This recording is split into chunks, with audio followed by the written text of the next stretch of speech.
Cyclop เคยเห็นเจ้าอยู่ในบิ๊กซีเจ้าโคตรงามคือกับพิตตี้อยากเข้าไปทักอย่ามาพิดพีเห็นหน้าเจ้ามันก็แฮปปี้ออแล้วเขาจำอยู่ในตอนนี้วิบวิบวับวับกับห้องปาร์ตี้อยากเข้าไปทักยังจะแลนนี่ค่อยมันโคตรซ่าคือกับแป๊บซี่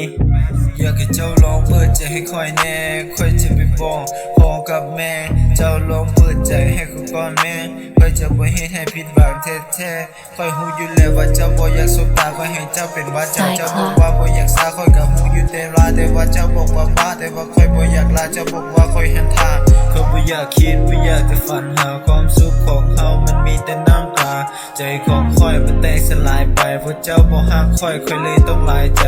เจ้าก็อยากไปใส่กลับไปค่อยฮักเจ้าอยู่ตลอดทุกเวลาความรักของเฮามันคงบ่มีค่าจะอยากไปกลับไปก็บ่ได้สนใจคำเว้าคำว่าในบิ๊กซีเจ้าโคตรงามคือกับพิตตี้อยากเข้าไปทักอย่ามาพิดพีเห็นหน้าเจ้ามันก็แฮปปี้ Cyclop ออแล้วเขาจำอยู่ในตอนนี้วิบวิบวับวับกับห้องปาร์ตี้อยากเข้าไปทักยังจะแลนนี่ค่อยมันโคตรซ่าคือกับแป๊บซี่แฟนมึงโทรมามึงบอกจะเอาไหมแต่ก็เป็นจริงเราเหงาใจ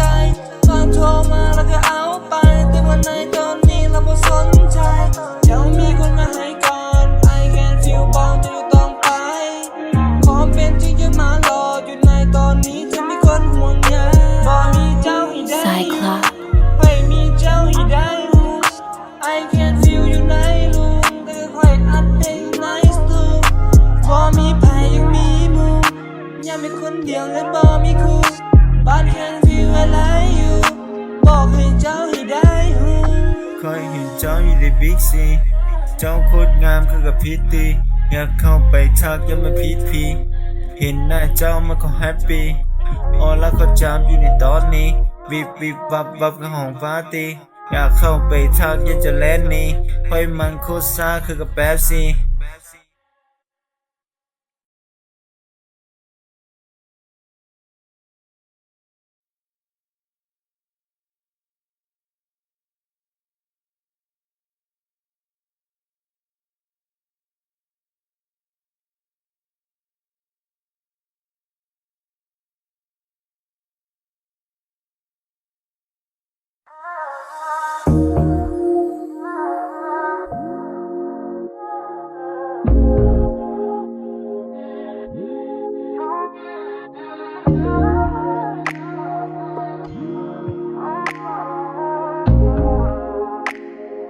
Cyclop